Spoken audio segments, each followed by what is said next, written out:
Good afternoon.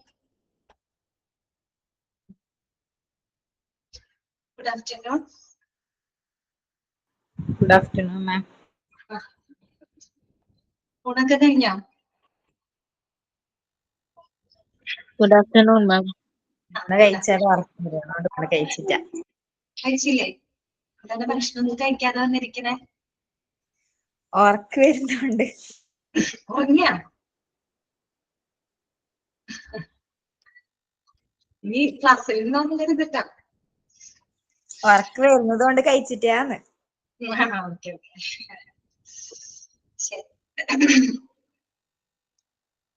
അപ്പൊ നമ്മള് കഴിഞ്ഞ ക്ലാസ്സില് നമ്മൾ എന്തായിരുന്നു പറഞ്ഞത്? ഡയറ്ററി സർവീസസ് ആണ്. അപ്പൊ അതിനകത്ത് നമ്മള് റോൾ ഓഫ് ഡയറ്റീഷ്യൻസ് ആണ് കണ്ടത് അല്ലെ? കഴിഞ്ഞ ക്ലാസ്സിൽ നമ്മുടെ റോൾ ഓഫ് ഡയറ്റീഷ്യൻ കണ്ടിരുന്നു. അതിന് 4 പോയിന്റ്സ് ആണ് നമ്മൾ പഠിച്ചത്. ഇതൊക്കെയായിരുന്നു പോയിന്റ്സ്. ഇതൊക്കെയായിരുന്നു inpatient catering, commercial catering, diet counselling, പിന്നെ എന്താണ് എഡ്യൂക്കേഷൻ, റിസർച്ച് ആൻഡ് ട്രെയിനിങ്. അങ്ങനെ 4 ഫീൽഡുകളാണ് നമ്മൾ പഠിച്ചത് അല്ലെ?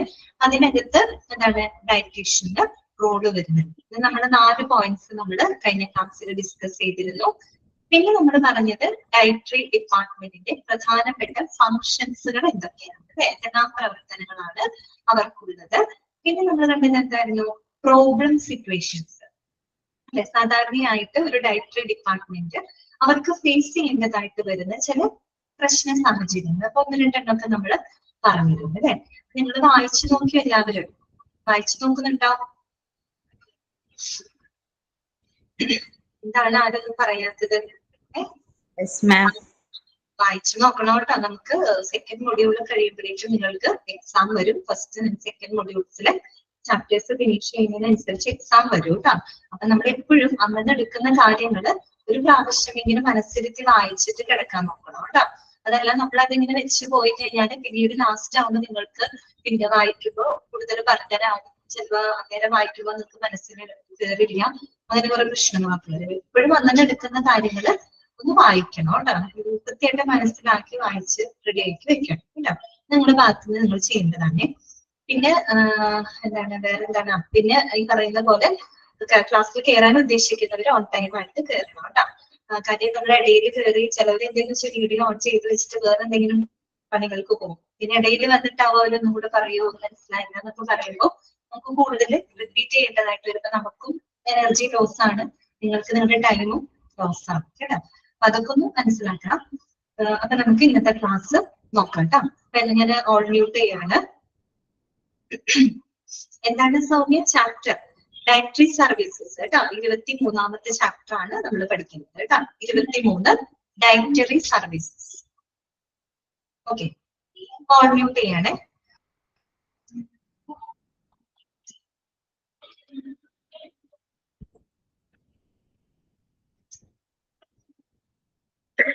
അപ്പൊ ഇനി നമ്മൾ കാണാൻ പോകുന്നത് ചെറിയൊരു പോർഷൻ കൂടെയാണ് നമുക്ക് അതിലുള്ളൂ. പിന്നെ നമുക്ക് കുറച്ച് നോട്ട്സ് എഴുതാനുണ്ട് അല്ലെ? നമ്മൾ ആ തെറാപ്യൂട്ടിക് ഡയറ്റ്സിലെ കാർഡിയക് ഡയറ്റ്, റീനൽ ഡയറ്റ്, അതൊക്കെ ഒരു ചെറിയ സെന്റൻസ് ആണ് ഞാൻ പറഞ്ഞുതരാമെന്ന് പറഞ്ഞിരുന്നു. അതും നമുക്ക് എഴുതാനുണ്ട്. അപ്പൊ ഇന്നത്തെ ക്ലാസ്സിൽ നമുക്ക് അതൊക്കെ ചെയ്യാം കേട്ടോ. അതിനെ പറ്റി നമുക്ക് പുതിയൊരു ചാപ്റ്ററും കൂടെ തുടങ്ങിയിരിക്കണം. പിന്നെ ഞാൻ പറയുകയാണ്, കുറച്ച് സ്പീഡിൽ പോണ്ടി വരും. പോർഷൻസ് കവർ ചെയ്യാനുണ്ട്. കുറച്ച് സ്പീഡിൽ നമുക്ക് പോണ്ടി വരും. അപ്പൊ നിങ്ങളും അതിന്റെ ഒപ്പം എത്താനായിട്ട് ശ്രമിക്കണം കേട്ടോ. നമുക്ക് കാര്യങ്ങൾ മനസ്സിലാവണം. എന്നിട്ട് തന്നെ നമ്മൾ മുന്നോട്ട് പോകുള്ളൂ. അപ്പൊ നിങ്ങൾ ഇതായിട്ട് സഹകരിക്കണം കേട്ടോ. ഓക്കെ, അപ്പൊ ഇനി നമ്മൾ പഠിക്കാൻ പോകുന്നത് അടുത്ത ഭാഗം policies and procedures that can be applied in dietary. എന്താണ് പറയുന്നത്? Policies and procedures that can be applied in dietary. അതായത് ഒരു ഡയറ്ററി ഡിപ്പാർട്ട്മെന്റിൽ പ്രയോജനപ്പെടുത്തേണ്ടതായിട്ടുള്ള ചില നയങ്ങളും നടപടിക്രമങ്ങളുണ്ട് അല്ലെ? ചില നമുക്കറിയാം, ഓരോ ഡിപ്പാർട്ട്മെന്റിനും അവരുടേതായ പോളിസീസ് ആൻഡ് പ്രൊസീജിയേഴ്സ് ഉണ്ടാവും. എന്നതുപോലെ നമ്മുടെ ഡയറ്ററി ഡിപ്പാർട്ട്മെന്റിൽ പാലിക്കേണ്ടതായിട്ടുണ്ട് അല്ലെങ്കിൽ അവിടെ പ്രയോജനപ്പെടുത്തുന്ന പോളിസീസ് ആൻഡ് പ്രൊസീജിയേഴ്സ് എന്തൊക്കെയാണ്? അതായത് നയങ്ങളും നടപടിക്രമങ്ങളും എന്തൊക്കെയാണ്? നമുക്ക് ഓരോ പോയിന്റ്സ് ആയിട്ട് നോക്കാം. ഫസ്റ്റ് പോയിന്റ്, അത് 2 പോയിന്റ് ജസ്റ്റ് പറഞ്ഞിരുന്നു തോന്നുന്നു. അന്നേരം നമുക്ക് ഒന്നുകൂടെ പറയാം കേട്ടോ. ഫസ്റ്റ് പോയിന്റ് എന്താണ്? Dietitian is liable for the quality and quantity of food items. Dietitian is liable for the quality and quantity of the food items. അതായത് ഭക്ഷ്യവസ്തുക്കളുടെ ഗുണനിലവാരത്തിലും അളവിലും ഡയറ്റീഷ്യൻ ബാധ്യസ്ഥനായിരിക്കും. അതാണ് ആദ്യത്തെ ഒരു പോളിസി പറഞ്ഞത്. അതാണ് ഭക്ഷ്യവസ്തുക്കളുടെ ഗുണനിലവാരത്തിലും അളവിലും ആരാണ് ബാധ്യസ്ഥനായിരിക്കുന്നത്? Who is liable? ആരാണ്? ഡയറ്റീഷ്യൻ ആണ് കേട്ടോ. ഡയറ്റീഷ്യൻ ആണ് കേട്ടോ. അതായത് ഒരു ഡയറ്റീഷ്യൻ ആണ് ഭക്ഷണ സാധനങ്ങളുടെ ക്വാളിറ്റി, അതിന്റെ ക്വാണ്ടിറ്റി, അത് വേണ്ടത്ര അളവിലുണ്ടോ, വേണ്ടത്ര ഗുണമേന്മയിലാണോ ഉള്ളത് എന്നുള്ള കാര്യങ്ങളെല്ലാം തന്നെ ചെക്ക് ചെയ്യുന്നതും അതിന് പൂർണ്ണമായിട്ടുള്ള ഉത്തരവാദിത്വം ആർക്ക് തന്നെയാണ്? ഒരു ഡയറ്റീഷ്യനാണ്. അതാണ് ഫസ്റ്റ് പോയിന്റ് കേട്ടോ. സെക്കൻഡ് പറയുന്നത് powers of emergency purchases should be given to the officer in charge.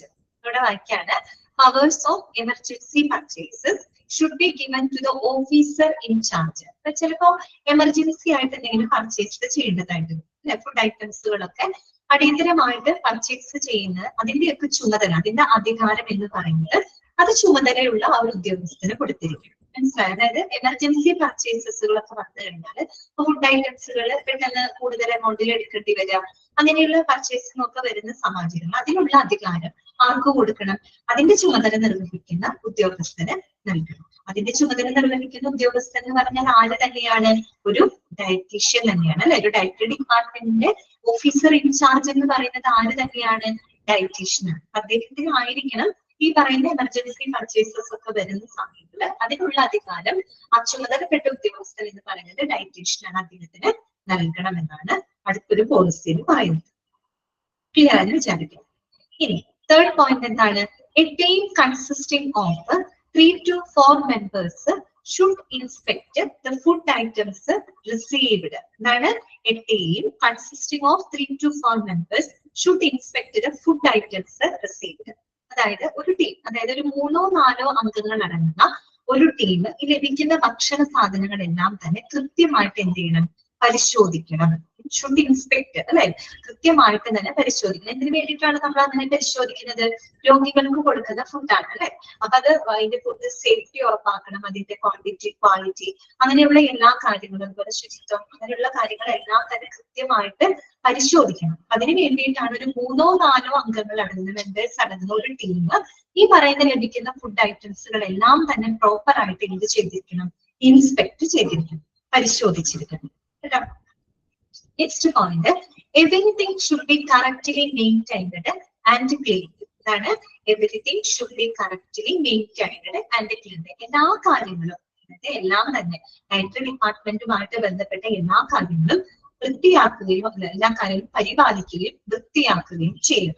അത് അവരുടെ ഒരു പോളിസിയിൽ വരുന്നതാണ്, അവരുടെ ഒരു പ്രൊസീജിയറിനകത്ത് വരുന്നത്. കാര്യം ഡയറ്ററിയാണ് അല്ലെ, ഭക്ഷണ സാധനങ്ങളാണ്. അത് നമ്മൾ കളക്ട് ചെയ്യുന്ന ഫുഡ് ഐറ്റംസ് പർച്ചേസ് ചെയ്യുന്നത് തൊട്ട് അത് നമ്മൾ നേരത്തെ കഴിഞ്ഞ ക്ലാസ്സിൽ പറഞ്ഞില്ല, അത് നമ്മൾ മേക്ക് ചെയ്യുന്നു, പോർഷൻ ചെയ്യുന്നു, അസംബിൾ ചെയ്യുന്നു, ഡിസ്ട്രിബ്യൂട്ട് ചെയ്യുന്നു പേഷ്യൻസിന് അല്ലെ. അതുവരെയുള്ള ഓരോ കാര്യങ്ങളും അല്ലെ, ഒത്തിരി സിസ്റ്റമാറ്റിക് ആയിട്ടാണ് കാര്യങ്ങൾ പോകുന്നത്. അങ്ങനെയുള്ള എല്ലാ കാര്യങ്ങളും കൃത്യമായിട്ട് പരിപാലിക്കുന്ന, വളരെ വൃത്തിയോടുകൂടിയിട്ട് അല്ലെ വൃത്തിയാക്കുകയും അല്ലെ. ഭക്ഷണ സാധനങ്ങളാണ്, വളരെ ശുചിത്വ ക്രമങ്ങൾ പാലിച്ചുകൊണ്ടായിരിക്കണം അവിടെയുള്ള കാര്യങ്ങളെല്ലാം തന്നെ ചെയ്യാനായിട്ട്. അതാണ് അവിടെ പറയുന്ന എല്ലാ കാര്യങ്ങളും കൃത്യമായിട്ട് പരിപാലിക്കുകയും വൃത്തിയാക്കുകയും ചെയ്യണം. നെക്സ്റ്റ് വരുന്നത് പ്രോപ്പർ സാനിറ്റേഷൻ ആൻഡ് ക്ലീൻലിനെസ്. ഏകദേശം അതേ പോയിന്റുമായിട്ട് സിമിലാരിറ്റി ഉള്ളതാണ് കേട്ടോ. Proper sanitation and cleanliness that includes the rodent control measures should be noticed. നമ്മുടെ വായിക്കാണ് proper sanitation and cleanliness that includes the rodent control measures should be noticed. എന്താണ് rodent control measures എന്നതുകൊണ്ട് ഉദ്ദേശിക്കുന്നത്? എന്നാതന്നെ വിഷയങ്ങൾ. അതായത് ഇപ്പൊ ഈ പറയുന്ന എലി നിയന്ത്രണ നടപടികളൊക്കെ ഉൾപ്പെടുന്ന എല്ലാവിധ ശുചിത്വ ക്രമങ്ങളും എവിടെ പാലിച്ചിരിക്കണം, എവിടെ ശ്രദ്ധിച്ചിരിക്കണം? ഡയറ്ററി ഡിപ്പാർട്ട്മെന്റിനകത്ത് ശ്രദ്ധിച്ചിരിക്കണം. ഭക്ഷണ സാധനങ്ങളാണ് സ്റ്റോർ ചെയ്യുന്നുണ്ട്, എലികളുടെ ശല്യങ്ങളൊക്കെ ഉണ്ടാകാനുള്ള സാധ്യത. അപ്പൊ അതുമൂലം മറ്റു പല അസുഖങ്ങളൊക്കെ അത്രയും നീറ്റ് ആയിരിക്കണം അല്ലെ. അതുകൊണ്ടാണ് പ്രത്യേകം എടുത്തു പറയുന്നത് എലി നിയന്ത്രണ നടപടികൾ ഉൾപ്പെടുന്ന എല്ലാവിധ ശുചിത്വ ക്രമങ്ങളും കൃത്യമായിട്ട് ശ്രദ്ധിച്ചിരിക്കണം, അല്ലെങ്കിൽ പാലിച്ചിരിക്കണം. ഇവിടെ ഡയറ്ററി ഡിപ്പാർട്ട്മെന്റിനകത്ത്. ഇനി അടുത്ത point, supervisory staff should be ready in the patients kitchen throughout all working hours and the work schedule should be arranged properly. എന്താണ് പറയുന്നത്? ഒരു സൂപ്പർവൈസറി സ്റ്റാഫ് എന്താണ് അവരുടെ പ്രവൃത്തി സമയത്തിലുടനീളം ഒരു പേഷ്യന്റിന്റെ കിച്ചണിൽ എപ്പോഴും ഉണ്ടായിരിക്കണം. പേഷ്യന്റിന്റെ കിച്ചൺ എന്ന് പറഞ്ഞാൽ എന്താ ഉദ്ദേശിക്കുന്നത്? പേഷ്യൻസിന് വേണ്ടിയിട്ട് മീൽസ് പ്രിപ്പയർ ചെയ്യുന്നത് അല്ലെ, കിച്ചൺ. ആ ഒരു കിച്ചണിനകത്ത് ആരുണ്ടായിരിക്കണം? ഒരു സൂപ്പർവൈസറി സ്റ്റാഫ് എപ്പോഴും അദ്ദേഹത്തിന്റെ പ്രവൃത്തിയിലുടനീളം ഉണ്ടായിരിക്കണം. ഒരു പേഷ്യന്റിന്റെ കിച്ചൺ എന്തിനു വേണ്ടിയിട്ടാണ്? കൃത്യമായിട്ട് ഇൻസ്പെക്ട് ചെയ്യുന്നതിന് വേണ്ടിയിട്ട്. പേഷ്യൻസിനുള്ള ഫുഡാണ് കൊടുക്കുന്നത്. അപ്പൊ അതിനകത്ത് വേണ്ടത്ര ന്യൂട്രിയൻസും കാര്യങ്ങളും ഇതെല്ലാം ചേർക്കുന്നുണ്ടോ, അല്ലെങ്കിൽ അതെല്ലാം ഒരു മേൽനോട്ടം വഹിക്കണം. അവിടുത്തെ കാര്യങ്ങളെല്ലാം പ്രോപ്പർ ആയിട്ട് ഫംഗ്ഷൻ ആവുന്നുണ്ടോ എന്ന് അറിയുന്നതിന് വേണ്ടിയിട്ട്, മേൽനോട്ടം വഹിക്കുന്നതിന് വേണ്ടി തന്നെ ഒരു സൂപ്പർവൈസറി സ്റ്റാഫ് ഉണ്ടായിരിക്കും. നമ്മൾ സ്റ്റാർട്ടിങ്ങിൽ പറഞ്ഞപ്പോ നേരത്തെ സൂചിപ്പിച്ചിരുന്നു അല്ലെ, ഓർഗാനോഗ്രാം നമ്മൾ പഠിച്ചില്ലേ? ഡയറ്ററി ഡിപ്പാർട്ട്മെന്റിനകത്ത് നമ്മൾ പറഞ്ഞില്ലേ, മെഡിക്കൽ സൂപ്പറിന്റെ തൊട്ട് താഴെ ചീഫ് ഡയറ്റീഷ്യൻ അദ്ദേഹത്തിന്റെ താഴെ ആര് വരുന്നുണ്ട്? ഒരു സൂപ്പർവൈസർ വരുന്നുണ്ട് അല്ലെ. ഇതാണ് അതിന്റെ എല്ലാ കാര്യങ്ങളിലേക്ക് മേൽനോട്ടം വഹിക്കുന്ന വ്യക്തിയാണ്, സൂപ്പർവൈസ് ചെയ്യുന്ന ആളാണ് അല്ലെ. അത്തരത്തിലുള്ള ഒരു സൂപ്പർവൈസറി സ്റ്റാഫ് എപ്പോഴും പേഷ്യന്റിന്റെ കിച്ചണിൽ സജ്ജമായിരിക്കണം. അത് മാത്രമല്ല, work schedule should arranged properly അല്ലെ. അവിടുത്തെ ജോലിക്കാരുടെ സ്റ്റാഫുകളുടെ ജോലി സമയക്രമങ്ങളെല്ലാം കൃത്യമായിട്ട് ക്രമീകരിക്കുകയും വേണം. അത് ആരുടെ ഡ്യൂട്ടിയാണ്? ഒരു സൂപ്പർവൈസറി സ്റ്റാഫ് ചെയ്യേണ്ടതാണ് കേട്ടോ.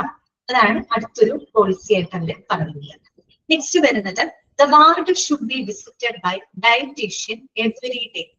എവറി ഡേ, അതായത് എല്ലാ ദിവസവും ഒരു ഡയറ്റീഷ്യൻ എന്ത് സന്ദർശിച്ചു? വാർഡ് സന്ദർശിച്ചിരിക്കും.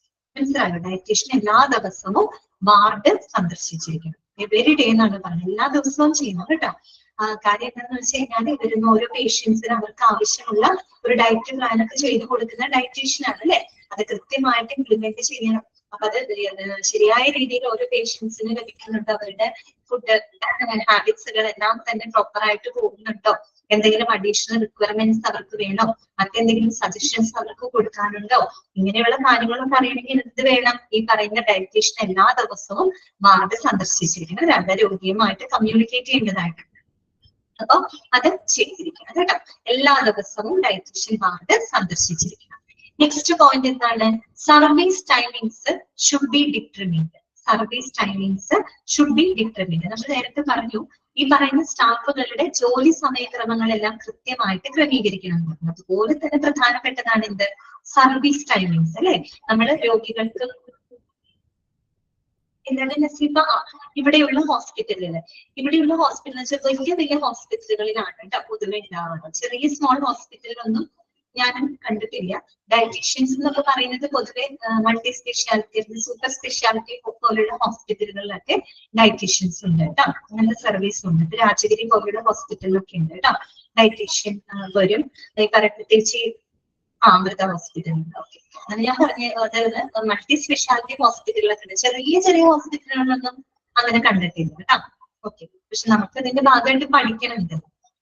അപ്പൊ service timings should be determined, അതായത് സേവന സമയക്രമങ്ങളും കൃത്യമായിട്ട് നിശ്ചയിക്കണം. കാര്യം നമ്മൾക്ക് പേഷ്യൻസിന് ഫുഡ് കൊടുക്കുമ്പോൾ അതൊരു തോന്നിയ സമയത്ത് കൊടുത്തിട്ട് കാര്യമില്ല അല്ലെ.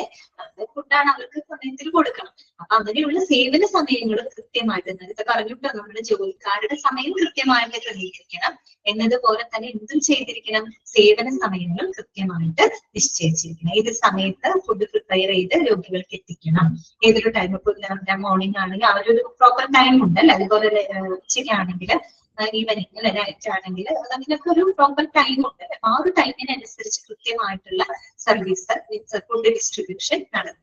അതിനുള്ള കാര്യങ്ങളൊക്കെ എപ്പോഴും നിശ്ചയിച്ച് വെച്ചിരിക്കും കേട്ടോ. പിന്നെ എന്താണ് ലാസ്റ്റ് ആൻഡ് ഫൈനൽ പോയിന്റ് എന്താണ് പറയുന്നത്? Nurses should examine and oversee the distribution of meals in the wards. അതാണ് nurses should examine and oversee the distribution of meals in the wards. അതായത് ഇപ്പൊ വാർഡുകളിലെ ഭക്ഷണ വിതരണങ്ങള് കൃത്യമായിട്ട് ആര് പരിശോധിക്കണം? നഴ്സുകൾ അല്ലെ. വാർഡിനകത്തുള്ള ഭക്ഷ്യ വിതരണം അവിടുത്തെ നഴ്സുകൾ കൃത്യമായിട്ട് പരിശോധിക്കുകയും മേൽനോട്ടം വഹിക്കുകയും ചെയ്യണം. ഇത്രയും പോളിസീസ് ആൻഡ് പ്രൊസീജിയേഴ്സ് ആണ് നമ്മൾ സാധാരണയായിട്ട് ഒരു ഡയറ്ററി ഡിപ്പാർട്ട്മെന്റിനകത്ത് ഫോളോ ചെയ്യുന്നത്. എന്തൊക്കെ പോയിന്റ്സ് ആണ്? നമ്മൾ ഫസ്റ്റ് പറഞ്ഞ പോയിന്റ് എന്താണ്? Dietitian is the liable for quality and quantity food items അല്ലെ. ഭക്ഷ്യവസ്തുക്കളുടെ ഗുണമേന്മയിലും അതുപോലെ അളവിലും ഡയറ്റീഷ്യൻ എപ്പോഴും ബാധ്യസ്ഥരായിരിക്കും. പിന്നെ നമ്മൾ എന്താ പറയുന്നത്, എമർജൻസി ഉണ്ടാവുന്ന ചില പർച്ചേസസുകൾ അല്ലെ. അപ്പൊ അങ്ങനെയുള്ള കാര്യങ്ങളൊക്കെ അതിന്റെ അധികാരങ്ങളെല്ലാം ചുമതലയുള്ള ഉദ്യോഗസ്ഥന് നൽകാം. ചുമതലയുള്ള ഉദ്യോഗസ്ഥൻ എന്ന് പറഞ്ഞാൽ ആരാണ്? ഡയറക്ടറി ഡിപ്പാർട്ട്മെന്റിലെ ഡയറ്റീഷ്യൻ തന്നെയാണ് അല്ലെ. അദ്ദേഹത്തിന് അതിന് വേണ്ട ചുമതലകൾ കൊടുക്കുക ഈ പറയുന്ന എമർജൻസി പർച്ചേസസ് ഒക്കെ വരുന്ന സിറ്റുവേഷൻ കേട്ടോ. പിന്നെ നമ്മൾ എന്താ പറയുന്നത്, ലഭിക്കുന്ന ഓരോ ഫുഡ് ഐറ്റംസിനും ഒരു 3-4 ആളുകൾ അടങ്ങുന്ന മെമ്പേഴ്സ് അടങ്ങുന്ന ഒരു ടീം നിർബന്ധമായിട്ടും പരിശോധിച്ചിരിക്കും. ഫുഡ് സേഫ്റ്റി ഒക്കെ ഉറപ്പുവരുത്താൻ വേണ്ടിയിട്ടാണ് കേട്ടോ. പിന്നെ എല്ലാ കാര്യങ്ങളും ഒരു ഡയറ്ററി ഡിപ്പാർട്ട്മെന്റ് എല്ലാ കാര്യങ്ങളും കൃത്യമായിട്ട് പരിപാലിക്കുകയും വൃത്തിയാക്കുകയും വേണം. ഇപ്പൊ വൃത്തിയുടെ കാര്യം പറയുമ്പോൾ പ്രത്യേകം എടുത്ത് പറയുന്നുണ്ട്, എലി നിയന്ത്രണ നടപടികൾ ഉൾപ്പെടുന്ന ശുചിത്വ ക്രമങ്ങളും ഒരു ഡയറ്ററി ഡിപ്പാർട്ട്മെന്റിൽ ശ്രദ്ധിച്ചിരിക്കും, മനസ്സിലായി, പാലിച്ചിരിക്കണം. പിന്നെ ഒരു സൂപ്പർവൈസറി സ്റ്റാഫ് അദ്ദേഹത്തിന്റെ പ്രവൃത്തി സമയത്തിലുടനീളം എവിടെ ഉണ്ടായിരിക്കണം? ഒരു പേഷ്യന്റിന് കിച്ചണിൽ ഉണ്ടായിരിക്കണം. പേഷ്യൻസിന് ഫുഡ് പ്രിപ്പയർ ചെയ്ത് കൊടുക്കുന്ന കിച്ചണിൽ എപ്പോഴും ഉണ്ടായിരിക്കണം, കാര്യങ്ങൾക്കൊക്കെ ഒന്ന് മേൽനോട്ടം വഹിക്കുന്നതിന് വേണ്ടിയിട്ട്. പിന്നെ അവിടെയുള്ള സ്റ്റാഫുകളുടെ എല്ലാം തന്നെ ജോലി സമയക്രമങ്ങൾ കൃത്യമായിട്ട് ക്രമീകരിക്കുകയും വേണം. ജോലി സമയം ക്രമീകരിക്കുന്നത് പോലെ ഇമ്പോർട്ടന്റ് ആണ് എന്ത്, വേറൊരു പോയിന്റ് നമ്മൾ പറഞ്ഞു അല്ലെ, സർവീസ് ടൈമിങ്സ്, സേവന സമയങ്ങളും. അതായത് നമ്മൾ ജോലിക്ക് ഭക്ഷണം കൊടുക്കേണ്ട ഒരു ടൈം ഉണ്ടല്ലോ, സർവീസ് ടൈമിങ്സ്. സോ അതും കൃത്യമായിട്ട് എന്ത് ചെയ്തിരിക്കണം, ഈ പറയുന്ന പോലെ ഷെഡ്യൂൾ ചെയ്തിരിക്കണം, കൃത്യമായിട്ട് ക്രമീകരിച്ചിരിക്കണം. പിന്നെ ഡയറ്റീഷ്യൻ എല്ലാ ദിവസവും വാർഡ് സന്ദർശിച്ചിരിക്കണം. പിന്നെ ഈ വാർഡുകളിൽ നടക്കുന്ന ഭക്ഷ്യവിതരണം അത് കൃത്യമായിട്ട് ആര് പരിശോധിച്ചിരിക്കണം? അവിടുത്തെ ആ വാർഡിന്റെ ഇൻചാർജുള്ള നഴ്സ് പരിശോധിക്കുകയും അതുപോലെ തന്നെ മേൽനോട്ടം വഹിക്കുകയും ചെയ്യുകയാണ്. ഇത്രയും കാര്യങ്ങളാണ് അതിനകത്ത് വരുന്നത് കേട്ടോ. ഇതോടുകൂടിയിട്ട് നമ്മുടെ ഡയറക്ടറി ഡിപ്പാർട്ട്മെന്റ് എന്ന് പറയുന്ന ഡയറക്ടറി സർവീസസ് എന്ന് പറയുന്ന ഒരു ചാപ്റ്റർ നമ്മുടെ അവസാനിക്കുകയാണ് കേട്ടോ. എന്തൊക്കെയാണ് നമ്മൾ ഈ ഒരു ചാപ്റ്ററിനകത്ത് പറഞ്ഞത്? അത് ജസ്റ്റ് നിങ്ങളൊന്ന് മെമ്മറൈസ് ചെയ്ത് നോക്കി. നമ്മൾ ആദ്യം ഡയറക്ടറി സർവീസ് എന്താണെന്ന് പഠിച്ചു. പിന്നെ അതിന്റെ പ്രധാനപ്പെട്ട ഒബ്ജക്റ്റീവ്സുകൾ അല്ലെ, ഒരു ഡയറക്ടറി ഡിപ്പാർട്ട്മെന്റിന്റെ പ്രധാനപ്പെട്ട ലക്ഷ്യങ്ങൾ എന്തൊക്കെയാണ്. പിന്നെ നമ്മൾ ഡയറ്റീഷ്യൻ ആരാണെന്ന് മനസ്സിലാക്കി അല്ലെ. പിന്നെ എന്താണ് ഒരു ഡയറ്ററി മാനേജ്മെന്റിന്റെ പ്രാധാന്യം എത്രത്തോളം, ഒരു ഭക്ഷണ നിയന്ത്രണത്തിന്റെ പ്രാധാന്യം നമ്മുടെ ജീവിതത്തിൽ എത്രത്തോളം ഉണ്ട്. പിന്നെ നമ്മൾ കോമൺ ടൈപ്സ് ഓഫ് ഡയറ്റ് അല്ലെ, പലതരത്തിലുള്ള എന്തായിരുന്നു, തെറാപ്യൂട്ടിക് ഡയറ്റ്സുകളായിരുന്നു അല്ലെ. ഓരോ വിധ അസുഖങ്ങൾക്കുമായിട്ട് റെക്കമെൻഡ് ചെയ്തിട്ടുള്ള ചില ഭക്ഷണക്രമങ്ങളുണ്ട്. അതാണ് ഞാൻ ഉദ്ദേശിച്ചത് therapeutic diets, cardiac diet, renal diet, അതൊക്കെ നമുക്ക് കണ്ടു. പിന്നെ എന്തായിരുന്നു ഈ പറയുന്ന പോലെ റോൾ ഓഫ് ഡയറ്റീഷ്യൻ അല്ലെ, ഡയറ്റ്. പിന്നെ നമ്മൾ സ്റ്റാഫിംഗ് പറഞ്ഞിരുന്നു അല്ലെ. സാധാരണ ഒരു ഡയറ്ററി ഡിപ്പാർട്ട്മെന്റ് സ്റ്റാഫിംഗ് എന്താണ്, ഐഡിയൽ ലൊക്കേഷൻ ഗ്രൗണ്ട് ഫ്ലോറിലാണ് എന്നൊക്കെ നമ്മൾ പറഞ്ഞു അല്ലെ. പിന്നെ റോൾ ഓഫ് ഡയറ്റീഷ്യൻ 4 പോയിന്റ്സ് ആയിരുന്നു: inpatient catering, commercial catering, diet counselling, education, research and planning. പിന്നെ നമ്മൾ പ്രധാനപ്പെട്ട ഡയറക്ടറി ഡിപ്പാർട്ട്മെന്റിന്റെ ഫംഗ്ഷൻസ്, അവർക്ക് സാധാരണയായിട്ട് ഫേസ് ചെയ്യേണ്ടതായിട്ട് വരുന്ന ചില പ്രോബ്ലം സിറ്റുവേഷൻസ്, അത് രണ്ടെണ്ണമൊക്കെ നമ്മൾ പറഞ്ഞു. പിന്നെ ലാസ്റ്റ് അവിടെ പാലിക്കേണ്ടതായിട്ടുള്ള അല്ലെങ്കിൽ ഇംപ്ലിമെന്റ് ചെയ്യുന്ന ചില പോളിസീസ് ആൻഡ് പ്രൊസീജിയേഴ്സ് എന്തൊക്കെയാണ്. ഇത്രയാണ് നമ്മൾ പഠിച്ചത്. ഇനി നിങ്ങൾക്ക് കുറച്ച് നോട്ട്സ് എനിക്ക് തരാനുണ്ട്. കാര്യം അത് നമ്മൾ തെറാപ്യൂട്ടിക് ഡയറ്റ് പറഞ്ഞിട്ട് ഇത് കംപ്ലീറ്റ് ചെയ്തിട്ടുണ്ട്. അപ്പൊ അതൊക്കെ എഴുതിക്കോളൂ കേട്ടോ. ഞാൻ പ്രത്യേകം പറയാണ്, നല്ലോണം ശ്രദ്ധിക്കണം കേട്ടോ. ഞാൻ കാര്യം 1-2 പ്രാവശ്യം ഞാൻ റിപ്പീറ്റ് ചെയ്ത് പറയുന്നുണ്ട്. അപ്പോ ശ്രദ്ധിച്ചിരുന്ന് എഴുതുക കേട്ടോ. കുറേ പ്രാവശ്യം നമുക്ക് പറയുമ്പോൾ എനിക്കും കൂടുതൽ എഫർട്ടാണ് കേട്ടോ. അതുകൊണ്ടാണ് ഞാൻ പറയുന്നത് ശ്രദ്ധിച്ചിട്ട് എഴുതുക. ഞാൻ പരമാവധി എല്ലാ വാക്കുകളും സ്പെൽ ചെയ്തിട്ട് തന്നെയാണ് പറയുന്നത് കേട്ടോ. അപ്പൊ എഴുതിക്കോളൂ. നിങ്ങൾ കാർഡിയാക് ഡയറ്റ് എഴുതിയിരുന്നോ? കാർഡിയാക് ഡയറ്റ്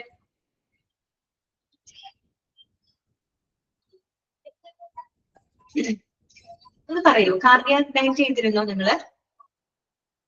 എഴുതി. റീനൽ ഡയറ്റ് എഴുതിയിരുന്നോ? റീനൽ ഡയറ്റ് എഴുതി. ഓക്കെ, ബാക്കിയുള്ളത് എഴുതിയാൽ മതി അല്ലേ? ശരി ശരി. അപ്പൊ എഴുതിക്കോളൂ കേട്ടോ.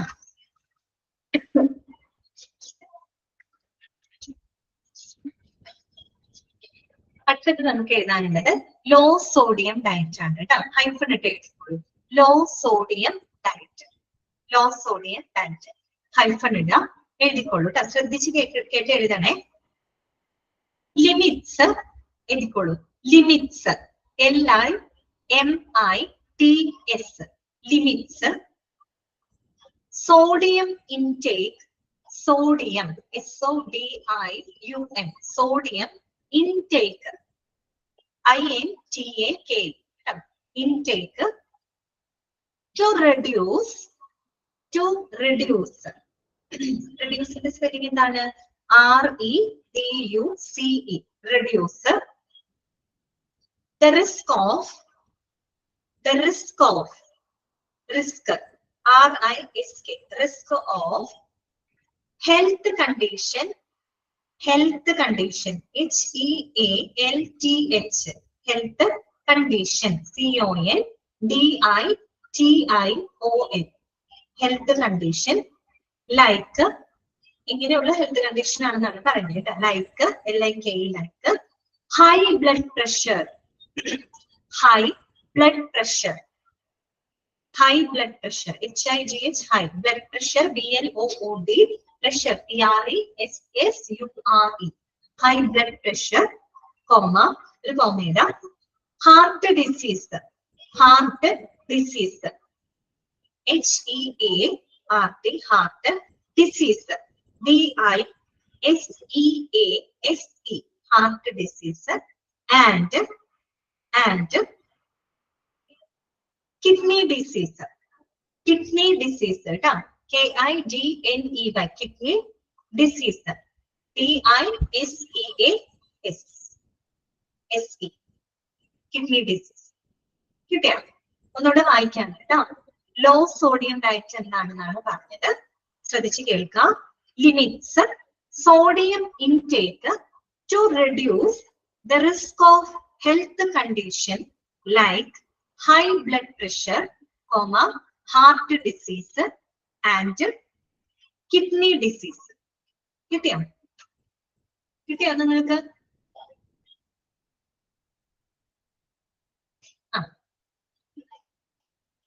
കറക്റ്റ് ആണ് കേട്ടോ. നസീഫ കറക്റ്റ് ആണേ. കിട്ടിയില്ലോ? ലോ സോഡിയം ഡയറ്റ് അല്ലെ? ആ പേരിൽ തന്നെ നമുക്ക് മനസ്സിലാക്കാം എന്താണ് ലിമിറ്റ്സ് ദ സോഡിയം ഇൻടേക്ക് അല്ലെ. അതായത് ഈ പറയുന്ന ആർക്കാണ് ഇങ്ങനെയുള്ള ഡയറ്റ് നമ്മൾ റെക്കമെൻഡ് ചെയ്യുക? ബ്ലഡ് പ്രഷർ ഒക്കെ ഉള്ള ആളുകൾക്ക് കേട്ടോ. അതായത് BP ഉള്ള ആളുകൾക്ക് പറയാറുണ്ട് അല്ലെ സോഡിയം, അതിനെന്തെങ്കിലും സോഡിയത്തിന്റെ ഇൻടേക്ക്, സോഡിയം എടുക്കുന്നതിന്റെ അതിന് ലിമിറ്റ് ചെയ്യേണ്ടതായിട്ടുണ്ട് അല്ലെ. അല്ലാന്നുണ്ടെങ്കിൽ എന്ത് സംഭവിക്കും? അവരുടെ BP കൂടും. അപ്പൊ അങ്ങനെയുള്ള BP പേഷ്യൻസിനൊക്കെ ആയിട്ട് റെക്കമെൻഡ് ചെയ്യുന്ന ഡയറ്റ് ഏതാണെന്ന് ചോദിച്ചു കഴിഞ്ഞാൽ നിങ്ങൾ പറയണം എന്താണ്? ലോ സോഡിയം ഡയറ്റ് ആണ് അവർക്കായിട്ട് നമ്മൾ റെക്കമെൻഡ് ചെയ്യുന്നത് കേട്ടോ. അടുത്തതാണ് സോഫ്റ്റ് ഡയറ്റ് കേട്ടോ. സോഫ്റ്റ് ഡയറ്റ് എഴുതിക്കോ. സോഫ്റ്റ് ഡയറ്റ് ഹൈഫൺ എഴുതാം. Refers to food, refers to food, refers REFERS, refers to food, food FOOD, food that is soft in texture, soft in texture, soft SOFT in texture TEXTURE, texture ഘടന എന്ന് പറയും ട്ടോ. soft in texture, low in fiber, low in fiber, LOW, low in fiber, നാരുകള് FIBRE, fiber, low in fiber, അതെ ചോദി. and easy to digest, easy to digest, easy EASY, to digest, digest എന്ന spelling DIGEST, digest. Okay കിട്ടിയോ?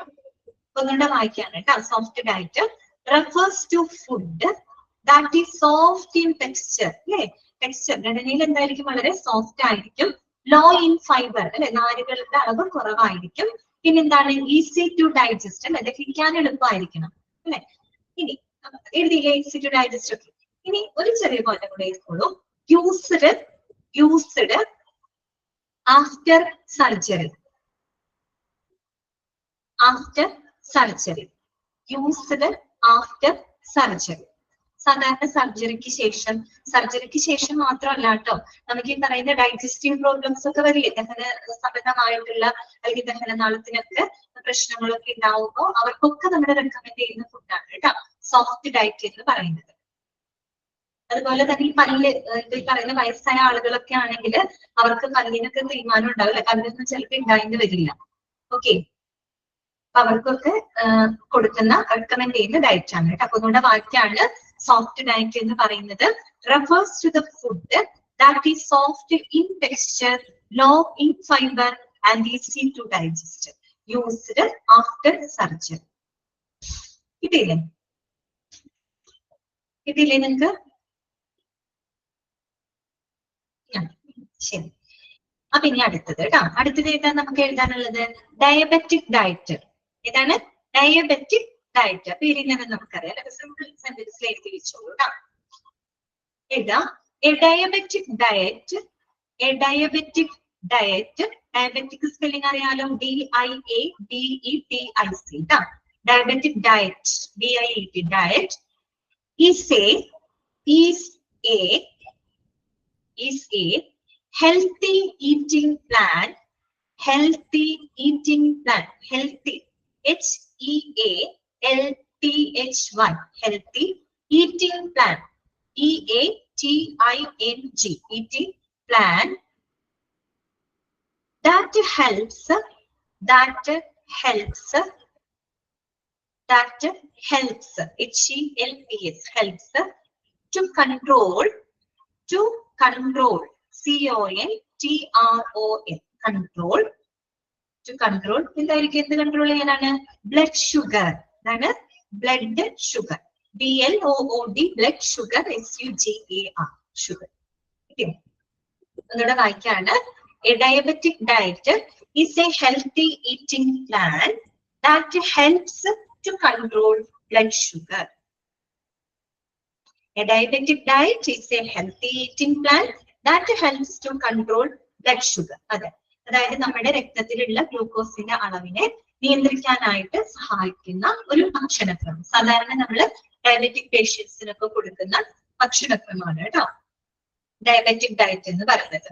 അതെ, plan ആണ് കേട്ടോ Aleena. Plan. Eating plan. PLAN. Plan. ശരിയാണ്.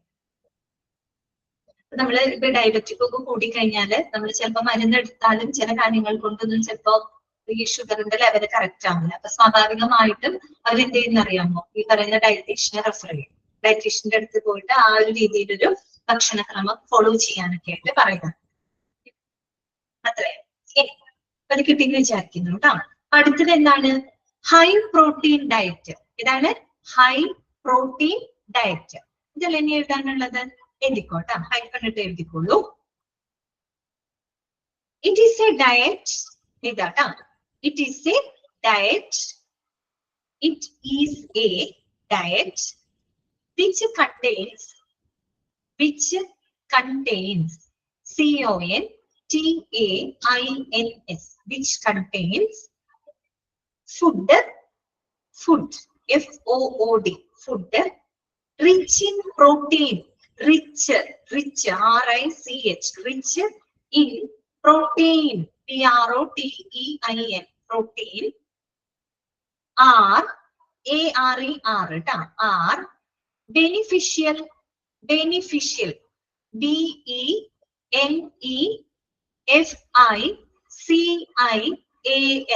beneficial. For daily routine. എന്താണ്? daily routine. DAIL by daily routine. ROUTINE routine. ശരിയാണ്. അതായത് high protein diet എന്ന് പറഞ്ഞാൽ it is a diet which contains the food rich in protein are beneficial for daily routine. അതായത് നമ്മുടെ ദൈനംദിന പ്രവർത്തനങ്ങൾക്ക് നമ്മുടെ ഡെയിലി റൂട്ടീനിലേക്ക് പ്രയോജനപ്പെടുന്ന തരത്തിലുള്ള പ്രോട്ടീൻ റിച്ച് ആയിട്ടുള്ള ഭക്ഷണക്രമം. ഓക്കെ, അതിനെയാണ് നമ്മൾ ഹൈ പ്രോട്ടീൻ ഡയറ്റ് എന്ന് പറയുന്നത്. സാധാരണക്കാർക്കും ഫോളോ ചെയ്യാം. അതുപോലെ തന്നെ നമ്മുടെ ബോഡി ബിൽഡേഴ്സ് ഒക്കെ ഉണ്ടാവില്ലേ, അവരൊക്കെ നല്ല പ്രോട്ടീൻ റിച്ച് ആയിട്ടുള്ള ഫുഡുകളാണ് കഴിക്കുക. ചിക്കൻ, സോയ, എഗ് അങ്ങനെയുള്ള ഐറ്റംസ് ഒക്കെ ഇല്ലേ, അതൊക്കെ റിച്ച് ഇൻ പ്രോട്ടീൻ ആണ് കേട്ടോ. കിട്ടിയല്ലോ. It is a diet which contains the food rich in protein are beneficial for the daily routine. കിട്ടിയില്ലേ? ശരി. അടുത്തത് ലിക്വിഡ് ഡയറ്റ്. ശരിയാണ് കേട്ടോ നസീന, കറക്റ്റ് ആണേ. ലിക്വിഡ് ഡയറ്റ് എഴുതിക്കോളൂ കേട്ടോ. ലിക്വിഡ് ഡയറ്റ് ഹൈഫൺ ഇടാം, എഴുതിക്കോ. A liquid diet liquid spelling അവിടെ ഉണ്ട് കേട്ടോ. LIQUID. Liquid diet consist of CONSISTS consist of liquids LIQUIDS liquids, അതായത് നമ്മുടെ ജ്യൂസ്, സൂപ്പ് അങ്ങനെയുള്ള സാധനങ്ങളൊക്കെ അത് liquids. Or soft foods, soft foods, SOFT soft കേട്ടോ, foods FOODS foods that melt at MELT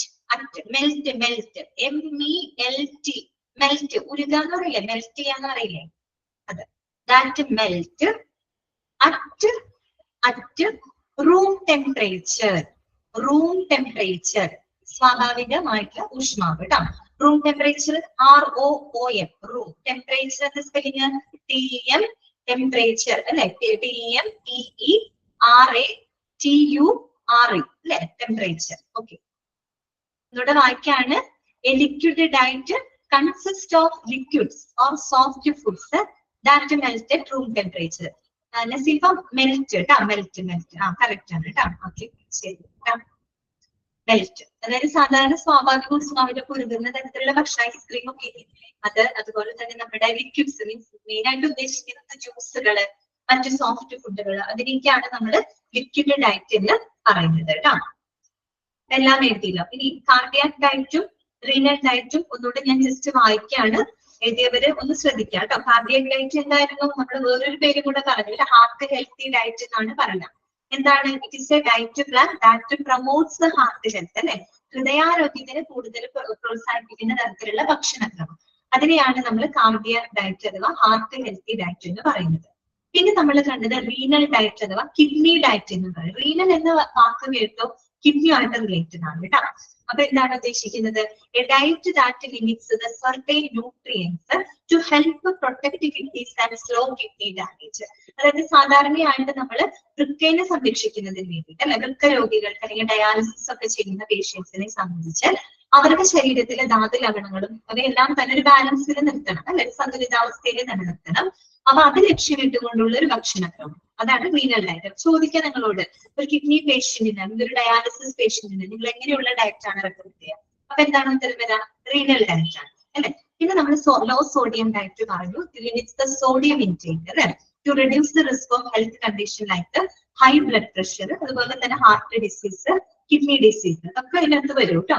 പ്രധാനമായിട്ടും ബ്ലഡ് പ്രഷർ ഉള്ള ആളുകൾക്ക് റെക്കമെൻഡ് ചെയ്യുന്ന ഒരു ഡയറ്റ് എന്ന് വെച്ചാൽ ലോ സോഡിയം ഡയറ്റ് ആയിരിക്കും. സോഫ്റ്റ് ഡയറ്റ് അറിയാലോ, സോഫ്റ്റ് ഇൻ ടെക്സ്ചർ അല്ലെ, ഘടനയിൽ വളരെ സോഫ്റ്റ് ആയിരിക്കും, സാധാരണയായിട്ട് ഡൈജസ്റ്റ് ചെയ്യാനായിട്ട് എളുപ്പമായിരിക്കും. കാര്യം എന്താണ്? ഗ്യാസ്ട്രിക് അല്ലാട്ടോ, ഡൈജസ്റ്റീവ് പ്രോബ്ലംസ് ഒക്കെ ഉള്ള ആളുകൾ, അത്തരം സർജറികളൊക്കെ കഴിഞ്ഞിട്ടുള്ള ആളുകൾക്ക് വളരെ ഹെവി ആയിട്ടുള്ള ഭക്ഷണം ഒന്നും കൊടുക്കാൻ പറ്റില്ല അല്ലെ, ഈസി ടു ഡൈജസ്റ്റ് ആയിട്ടുള്ള ഫുഡ് വേണം അവർക്ക് കൊടുക്കാൻ. അപ്പൊ അവർക്കൊക്കെ റെക്കമെൻഡ് ചെയ്യുന്നതാണ് സോഫ്റ്റ് ഡയറ്റ്. ഡയബറ്റിക് ഡയറ്റ് ആ പേരിൽ തന്നെ നമുക്ക് മനസ്സിലാക്കാൻ പറ്റും അല്ലെ. Diabetic patients high protein diet മനസ്സിലായാലും നമ്മുടെ ദൈനംദിന നമ്മുടെ ഡെയിലി റൂട്ടീന് സഹായകമാകുന്ന പ്രോട്ടീൻസ് അടങ്ങിയിട്ടുള്ള ഒരു ഡയറ്റ് എന്ന് പറഞ്ഞാൽ നമ്മുടെ ശരീരത്തിന്റെ പ്രവർത്തനങ്ങൾക്ക് ഒരു 20% അതിൽ കൂടുതലും പ്രോട്ടീൻസിൽ നിന്നാണ് നമുക്ക് ലഭിക്കുന്നത്. അത്തരം ഡയറ്റിനെയാണ് നമ്മൾ ഹൈ പ്രോട്ടീൻ ഡയറ്റ് എന്ന് പറയുന്നത് കേട്ടോ. പിന്നെ ലിക്വിഡ് ഡയറ്റ് മനസ്സിലായാലും നമ്മൾ ഈ പറയുന്ന ജ്യൂസുകള്, സൂപ്പുകള്, അതുപോലെ സാധാരണ സ്വാഭാവിക ഊഷ്മാവ്, ഐസ്ക്രീം പോലുള്ളതൊക്കെ എന്താണ്? ലിക്വിഡ് ഡയറ്റ്സ് ആണ്. അത് ഇതുപോലെ തന്നെ സാധാരണ സർജറിക്ക് മുന്നേ, സർജറിക്ക് ശേഷം അങ്ങനെയുള്ള സന്ദർഭങ്ങളിലൊക്കെ നമ്മൾ റെക്കമെൻഡ് ചെയ്യുന്നത് ലിക്വിഡ് ഡയറ്റ് ആണ്. ഓക്കെ, അപ്പൊ അത്രയേ ഉള്ളൂ തെറാപ്യൂട്ടിക് ഡയറ്റ്സ്. അപ്പൊ നിങ്ങൾക്ക് എല്ലാവർക്കും നോട്ട് കിട്ടിയെന്ന് വിചാരിക്കും. ഇനി നമുക്ക് പുതിയൊരു ചാപ്റ്റർ തുടങ്ങാം കേട്ടോ. ഇനി നമുക്ക് ഇനി ഒരു പുതിയൊരു ചാപ്റ്റർ തുടങ്ങാം. ചാപ്റ്റർ ഏതാണെന്ന് അറിയാമോ? Dialysis services. ഇതാണ് ഡയാലിസിസ് സർവീസസ്. തുടങ്ങാണ് കേട്ടോ, പുതിയ ചാപ്റ്റർ തുടങ്ങാണ്. ചാപ്റ്റർ നമ്പർ 25 ആണോ അത് 24 ആണോ? ഇങ്ങനെ നിങ്ങളുടെ കയ്യിൽ എടുക്കുന്നത് 24 ആണോ? 24. ഓക്കെ, ശരി കേട്ടോ. എന്താണ് ഡയാലിസിസ് സർവീസസ് എന്ന് പറയുന്ന പുതിയൊരു ചാപ്റ്റർ. ഇപ്പൊ ഡയാലിസിസ് എന്ന് പറയുമ്പോൾ തന്നെ നമുക്ക് അത്യാവശ്യം ഫെമിലിയർ ആണ് അല്ലെ, നമുക്ക് എല്ലാവർക്കും അറിയാം. എങ്ങനെയുള്ളവർക്കാണ് നമ്മൾ ഡയാലിസിസ് കൊടുക്കുന്നത്? ഇങ്ങനെയുള്ള രോഗികൾക്കാണ് നമ്മൾ ഡയാലിസിസ് കൊടുക്കുന്നത്. ഇങ്ങനെയുള്ള രോഗികൾക്ക് കിഡ്നി അല്ലെ, വൃക്ക സംബന്ധമായിട്ടുള്ള പ്രശ്നങ്ങളുള്ളവർക്കൊക്കെ കൊടുക്കുന്ന ഒരു ചികിത്സാ രീതിയാണ് എന്തെന്ന് പറയുന്നത്? ഡയാലിസിസ് എന്ന് പറയുന്നത്. ശരിയാണ് കേട്ടോ. അലീന, സൗമ്യ, റംസി എല്ലാവർക്കും അറിയാം അല്ലെ. കിഡ്നി നമുക്കറിയാം, ഡയാലിസിസ് ഒക്കെ നിരവധി ആളുകൾ ചെയ്യുന്നൊരു ചികിത്സയാണ് അല്ലെ. അപ്പൊ നമുക്കറിയാം നമ്മുടെ മനുഷ്യ ശരീരത്തില് ഒരു ജോഡി കിഡ്നിയാണുള്ളത് അല്ലെ. നമ്മുടെ മനുഷ്യ ശരീരത്തിൽ ഒരു ജോഡി കിഡ്നിയാണുള്ളത്. രണ്ട് കിഡ്നി അല്ലെ, നമ്മുടെ ഉദരാശയത്തിന്റെ അവിടെ വാരിയലിന്റെ ഇരുവശത്തുമായിട്ടാണ് നമ്മുടെ കിഡ്നി ഇരിക്കുന്നത്. അപ്പോ നമ്മുടെ കിഡ്നിയുടെ ഫംഗ്ഷൻ എന്താണ്? നമ്മുടെ ശരീരത്തിനകത്ത് കിഡ്നിയുടെ ഫംഗ്ഷൻ എന്താണ്? നമ്മുടെ ശരീരത്തിൽ ഉണ്ടാകുന്ന മാലിന്യങ്ങള് ഒക്കെ നീക്കം ചെയ്യുക. അതായത് ശരിക്കും പറഞ്ഞ എന്താണ്? ടു പ്യൂരിഫൈ ദ ബ്ലഡ് അല്ലെ, രക്തശുദ്ധീകരണം നടത്തുന്ന, അതുപോലെ നമ്മുടെ ശരീരത്തിലെ മാലിന്യങ്ങള്, അതെ അനിയന് കറക്റ്റ് ആണ് കേട്ടോ, പ്യൂരിഫൈ. അതല്ലേ ജിസ്ര ജോബി ഒക്കെ കറക്റ്റ് ആണ് കേട്ടോ. അതായത് നമ്മുടെ ശരീരത്തിൽ ഉണ്ടാകുന്ന മാലിന്യങ്ങൾ അഥവാ നമ്മുടെ ബ്ലഡിൽ ഉണ്ടാകുന്ന മറ്റ് എന്താ പറയുക വേസ്റ്റുകൾ ഇങ്ങനെയുള്ളവയൊക്കെ പുറന്തള്ളുക എന്നതാണ് നമ്മുടെ കിഡ്നിയുടെ ഫംഗ്ഷൻ. അത്രയും സങ്കീർണമായിട്ടുള്ള ഒരു പ്രവർത്തനമാണ് കേട്ടോ കിഡ്നി ചെയ്യുന്നത്. അപ്പോ ഈ കിഡ്നി ഇങ്ങനെയുള്ള മാലിന്യങ്ങളെല്ലാം ശരീരത്തിന് പുറത്തേക്ക് കളയുന്നത് എങ്ങനെയാണ്? മൂത്രത്തിലൂടെയാണ് അല്ലെ. മൂത്രത്തിലൂടെയാണ് കിഡ്നി എന്ത് ചെയ്യുന്നത്? ഇത്തരം മാലിന്യങ്ങളെയൊക്കെ പുറന്തള്ളുന്നത്. അപ്പോ ഈ പറയുന്ന വൃക്ക ഉൽപ്പാദിപ്പിക്കുന്ന യൂറിൻ അല്ലെ, മൂത്രം എന്ന് പറയുന്നത് അത് മൂത്രവാഹിനിയിലൂടെ എങ്ങോട്ടേക്ക് എത്തും? ബ്ലാഡറിനകത്തേക്ക് എത്തും അല്ലെ, മൂത്രസഞ്ചിയിലോട്ട് എത്തും. പിന്നെ മൂത്രവാഹിനി വഴിയായിട്ട് അവിടെ നിന്നും യൂറിനേറ്റ് ചെയ്യാണ് അല്ലെ, മൂത്രം പുറത്തോട്ട് പോവാണ്.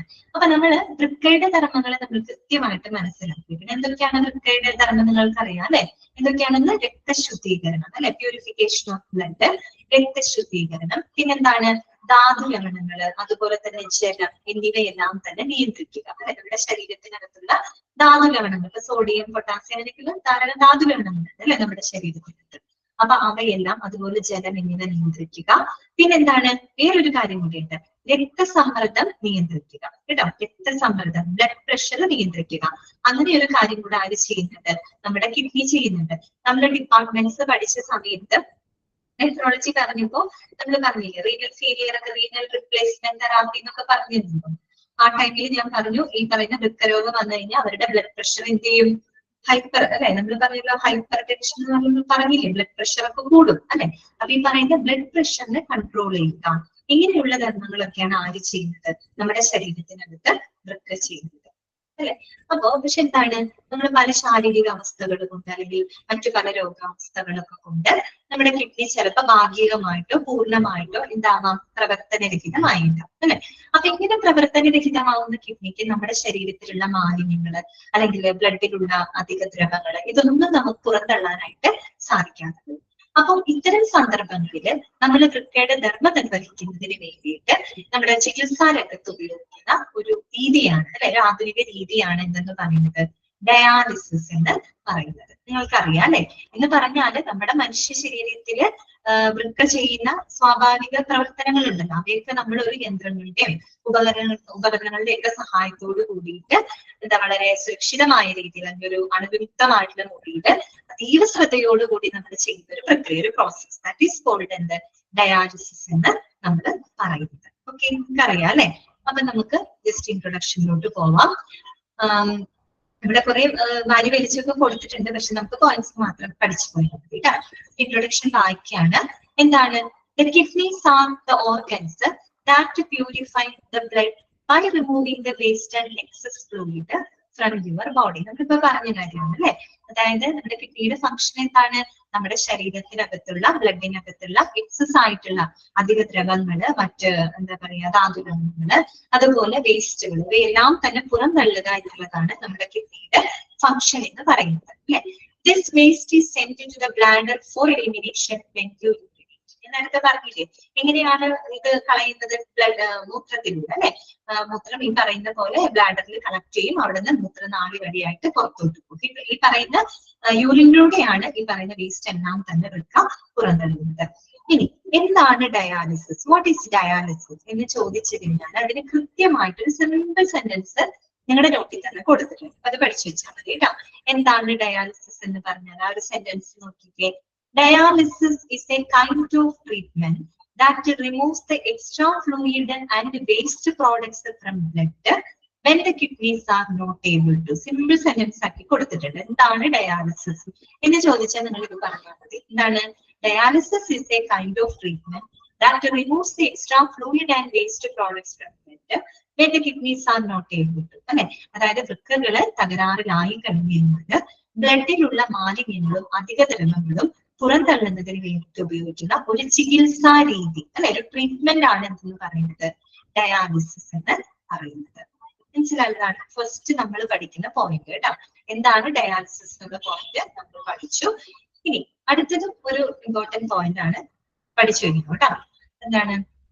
Dialysis was first used effectively in the 1940s.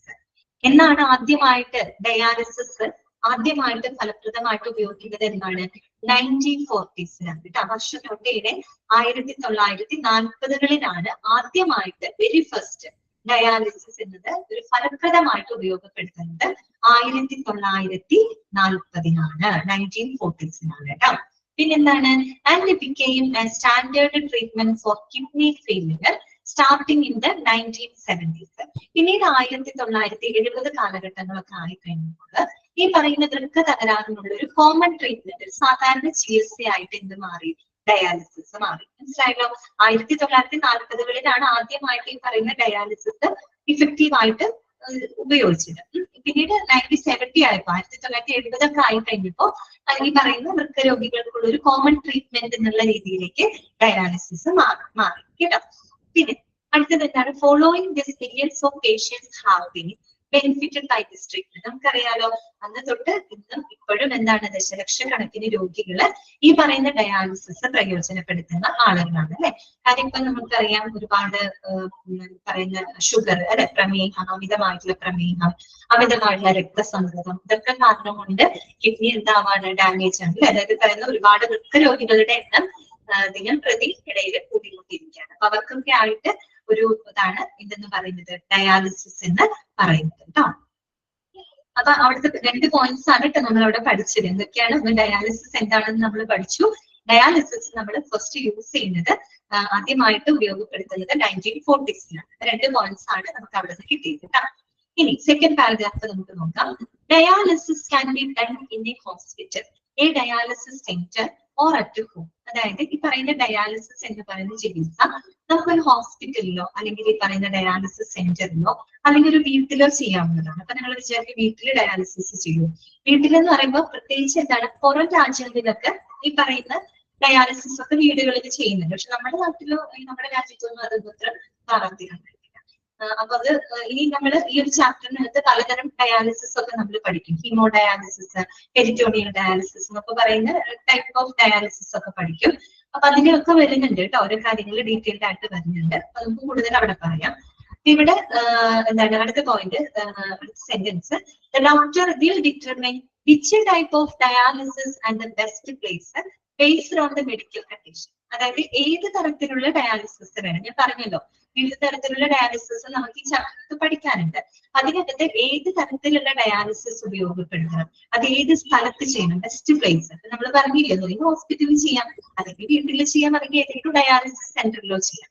അപ്പൊ ആ ഒരു ബെസ്റ്റ് പ്ലേസ് ഏതാണ്, ഏത് തരത്തിലുള്ള ഡയാലിസിസ് ചെയ്യണം എന്നുള്ള കാര്യങ്ങളെല്ലാം തന്നെ ആ ഒരു രോഗിയുടെ മെഡിക്കൽ കണ്ടീഷൻ അനുസരിച്ച് കൊണ്ടാണ് ആര് തീരുമാനിക്കുന്നത്? അവരുടെ ഡോക്ടർ തീരുമാനിക്കുന്നത് കേട്ടോ. Doctor will determine which type of dialysis and the best place based on medical condition. Okay, ഇനി നെക്സ്റ്റ് പോയിന്റ് ആണ് കേട്ടോ പറയുന്നത്, നോട്ട് ചെയ്ത് വെക്കണേ.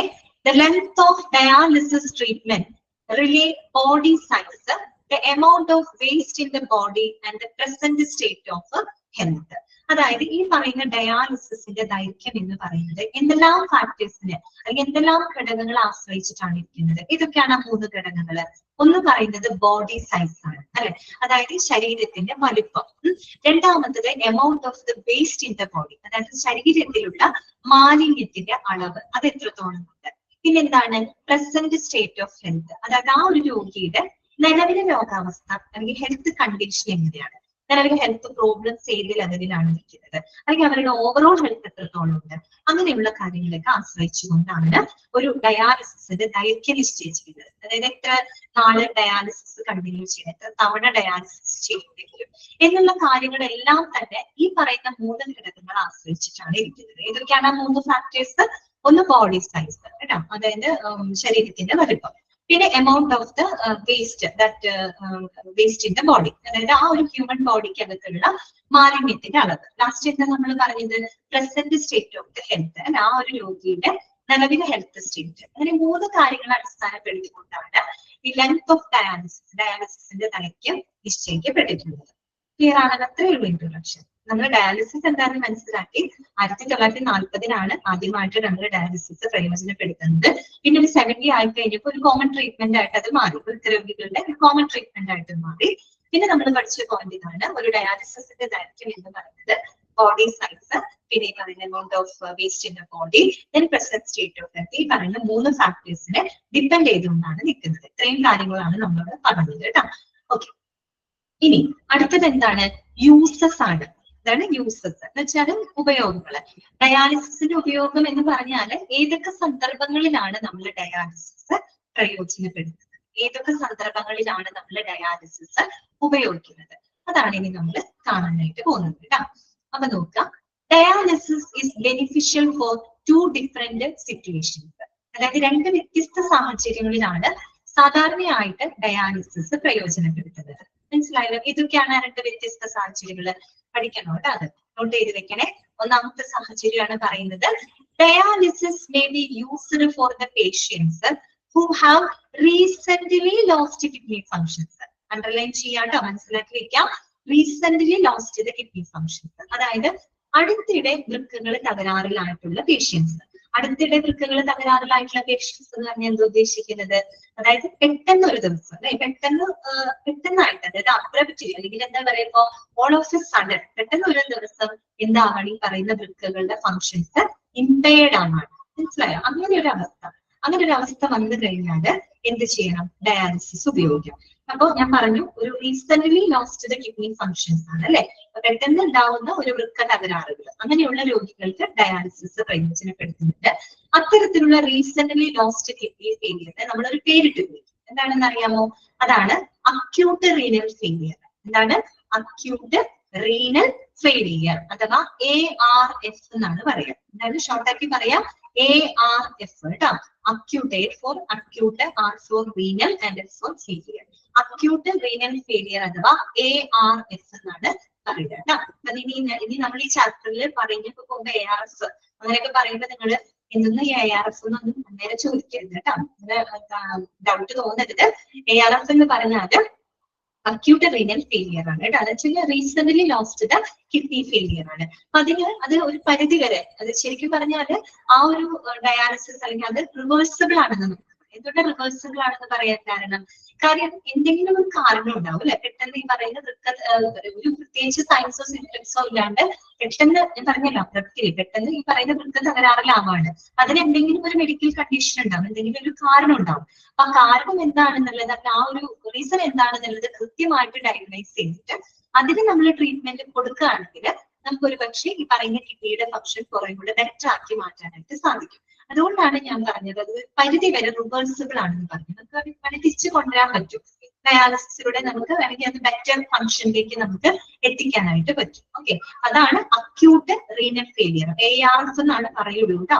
അക്യൂട്ട് റീനൽ ഫെയിലിയർ എന്ന് കേൾക്കുമ്പോൾ നിങ്ങളുടെ മനസ്സിൽ വരണം എന്താണ്? റീസെന്റ്ലി ലോസ്റ്റ് കിഡ്നി ഫംഗ്ഷൻസ് കേട്ടോ. പെട്ടെന്ന് ഒരു വൃക്ക തകരാറ് വരുന്ന ഒരു സാഹചര്യം, അതിനെ നമ്മൾ അക്യൂട്ട് റീനൽ ഫെയിലിയർ. ആ ഒരു സാഹചര്യത്തിൽ നമ്മൾ എന്ത് ഉപയോഗിക്കുന്നുണ്ട്?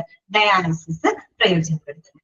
ഇനി രണ്ടാമത്തെ സാഹചര്യം എന്താണെന്ന് നോക്കാം. രണ്ടാമത്തെ സിറ്റുവേഷൻ എന്താണെന്ന് നോക്കാം. എന്താണ് പറയുന്നത്? Used for the patients who have permanently lost the kidney functions. അവിടെ നമ്മൾ റീസെന്റ്ലി ലോസ്റ്റ് ആണ് അല്ലെ പറയുന്നത്. ഇവിടെ എന്താണ്? Permanently lost the kidney functions, അതായത് ശാശ്വതമായിട്ട് തന്നെ കിഡ്നി തകരാറിലാവാണ്. കിഡ്നിയുടെ ഫങ്ഷൻസ് കംപ്ലീറ്റ് ആയിട്ട് പെർമനന്റ് ആയിട്ട് ശാശ്വതമായിട്ട് തന്നെ തകരാറിലാകുന്ന അത്തരം രോഗികൾക്ക് നമ്മൾ എന്ത് ഉപയോഗിക്കുന്നുണ്ട്? ഡയാലിസിസ് ഉപയോഗിക്കുന്നുണ്ട്. ഇത്തരത്തില് ഈ പെർമനന്റ് ആയിട്ട് കിഡ്നിയുടെ ഫംഗ്ഷൻ ലോസ്റ്റ് ആവുന്ന അവസ്ഥയിൽ നമ്മൾ എന്താ പറയാന്നറിയോ? Chronic or end stage renal failure എന്നാണ് പറയാം. എന്താണ്? ക്രോണിക് ആണ് അല്ലെ, വിട്ടുമാറാത്തതാണ് അല്ലെ, നീണ്ട കാലങ്ങളോളം പെർമനന്റ് ആയിട്ട് നിൽക്കുന്നതാണ്. അതുകൊണ്ടാണ് ക്രോണിക് ഓർ എന്താ പറയാ നമ്മൾ end stage renal failure. End stage എന്ന് വെച്ചാൽ അവസാന ഘട്ടം എത്തിയില്ലേ. അതായത് ഇനിയിപ്പോ വേറൊരു ഓപ്ഷൻ അതിനെത്തില്ല. ഡയാലിസിസിലൂടെ അവരുടെ ലൈഫിൽ നമുക്ക് സപ്പോർട്ട് ചെയ്യാനായിട്ട് പറ്റും. അത് റിവേഴ്സിബിൾ അല്ല കേട്ടോ, അത് റിവേഴ്സിബിൾ അല്ല. ചെയ്യാൻ ഓപ്ഷൻ ഇല്ല. അതേസമയം ഒന്നാമത്തെ സാഹചര്യം അങ്ങനെയല്ല, കുറച്ച് നമുക്ക് റിവേഴ്സിബിൾ ആണെന്ന് പറയാൻ വേണമെങ്കിൽ നമുക്ക് കൊണ്ടുവരാൻ പറ്റും, തിരിച്ച് പഴയ ഫംഗ്ഷനിലോട്ട് കൊണ്ടുവരാൻ പറ്റും. പെട്ടെന്ന് ഉണ്ടാകുന്ന പ്രശ്നമാണ് അല്ലെ. അപ്പൊ അതിന്റെ രോഗാവസ്ഥ മനസ്സിലാക്കി ചെയ്തു കഴിഞ്ഞാൽ വേണമെങ്കിൽ നമുക്ക് ബെറ്റർ ഫംഗ്ഷനിലേക്ക് കൊണ്ടുവരാം. പക്ഷെ രണ്ടാമത്തെ സാഹചര്യം അങ്ങനെയല്ല. ക്രോണിക് അഥവാ എൻഡ് സ്റ്റേജ് റീനൽ ഫെയിലിയർ എന്ന് പറഞ്ഞാൽ പെർമനന്റ് ആയിട്ട് തന്നെ ഈ പറഞ്ഞ വൃക്ക തകരാറാണ്. സ്വാഭാവികമായിട്ടും അത് റിവേഴ്സിബിൾ അല്ല. അപ്പൊ നമുക്ക് ഡയാലിസിസിലൂടെ അതിനെ സപ്പോർട്ട് ചെയ്ത് കിഡ്നിനെ സപ്പോർട്ട് ചെയ്യാൻ മാത്രമാണ് സാധിക്കുക കേട്ടോ. ഈ രണ്ട് സാഹചര്യങ്ങളിലാണ് നമ്മൾ ഡയാലിസിസ് പ്രയോജനപ്പെടുത്തുന്നത്. ഇതൊക്കെയാണ് രണ്ട് സാഹചര്യങ്ങൾ. ഒന്ന് ARF കേട്ടോ, അക്യൂട്ട് റീനൽ ഫെയിലിയർ. രണ്ടാമത് നമ്മൾ പറഞ്ഞത് ക്രോണിക് അഥവാ end stage renal failure. Clear ആണല്ലോ പറഞ്ഞത്? ഓക്കെ, അത്രേ ഉള്ളൂ കേട്ടോ. ഇനി നമുക്ക് ഒരു ഇത് കൂടെ നോക്കാം. എന്താണ് അക്യൂട്ട് കിഡ്നി ഇഞ്ചുറി? ഇതിന്റെ എല്ലാത്തിന്റെ ഷോർട്ട് ഫോംസ്, പല ഷോർട്ട് ഫോംസ് ഇതിനകത്ത് വരുന്നുണ്ട് കേട്ടോ. അത് പഠിച്ചു വെക്കണേ, കൺഫ്യൂഷൻ ആവരുത്. അക്യൂട്ട് കിഡ്നി ഇഞ്ചുറി അഥവാ AKI. AKI എന്ന് പറഞ്ഞാൽ പുതിയ വല്ലതാണോ? ഇതൊന്നുമല്ല, നേരത്തെ പറഞ്ഞ ARF ഇല്ലേ, അത് തന്നെയാണ് കേട്ടോ. ARF തന്നെയാണ് കേട്ടോ. അതിപ്പോ AKI എന്ന് പിന്നെ അത് വേറെ എന്ത് സാധനമാണെന്ന് വിചാരിക്കണ്ട. AKI എന്ന് പറഞ്ഞാലും ARF എന്ന് പറഞ്ഞാലും ഒന്ന് തന്നെയാണ് കേട്ടോ ഉദ്ദേശിക്കുന്നത്. സെയിം കാര്യം തന്നെയാണ്. അപ്പൊ ഇങ്ങനെയും പറയും കേട്ടോ, AKI എന്നും കൂടെ പറയും. അക്യൂട്ട് കിഡ്നി ഇഞ്ചുറി അത് തന്നെയാണ് അക്യൂട്ട് റീനൽ ഫെയിലിയർ. അത് നമ്മൾ പറഞ്ഞല്ലോ, രണ്ട് സാഹചര്യം നമ്മൾ പറഞ്ഞില്ല. ആ ഓരോ സാഹചര്യം എന്താണെന്ന് കുറെ കൂടെ ഡീറ്റെയിൽഡ് ആയിട്ടാണ് ഈ രണ്ട് പാരഗ്രാഫുകളിനകത്ത് കൊടുത്തിരിക്കുന്നത് കേട്ടോ. അപ്പൊ ഒന്ന് വായിക്കാം. അക്യൂട്ട് കിഡ്നി ഇഞ്ചുറി അഥവാ ഞാൻ പറയാണ് ARF എന്ന് പറയൂ കേട്ടോ. എന്ന് പറഞ്ഞാല് A sudden episode of kidney failure or kidney damage. ഞാൻ പറഞ്ഞില്ലേ, പെട്ടെന്ന് ഓൾ ഓഫ് എ സഡൻ പെട്ടെന്ന് എന്തുണ്ടാവുകയാണ്, വൃക്ക തകരാറിലാകുന്ന ഒരവസ്ഥയാണിത്. That happens within a few hours or days. അത് സംഭവിക്കുന്നത് ചിലപ്പോൾ ഏതാനും ദിവസങ്ങൾ കൊണ്ടാവാം, ഏതാനും മണിക്കൂറുകൾ കൊണ്ടായിരിക്കാം. അങ്ങനെ ഒരു സാഹചര്യം ഉണ്ടാവും. നേരത്തെ പറഞ്ഞില്ലേ, all of a sudden kidney functions failure ആവാണെന്ന് പറഞ്ഞില്ലേ, അതാണ് അക്യൂട്ട് റീനൽ ഫെയിലിയർ അഥവാ മറ്റൊരു പേര് പറയും അക്യൂട്ട് കിഡ്നി ഇഞ്ചുറി എന്ന് പറയും. AKI എന്ന് പറയും. ഇത് രണ്ടും ഒന്ന് തന്നെയാണ്. അപ്പൊ അതെന്ന് പറയുന്നത് പെട്ടെന്ന് ഒരു ദിവസം അല്ലെങ്കിൽ പെട്ടെന്ന് വൃക്ക തകരാറിലാവാണ്. അത് വന്നിട്ട് ദിവസങ്ങളോളം, ചില ദിവസങ്ങൾക്കുള്ളിലോ അല്ലെങ്കിൽ മണിക്കൂറുകൾക്കുള്ളിലോ നടക്കുന്ന സംഭവമാണ്. ഇനി AKI is normally treated in a hospital setting with the intravenous fluids.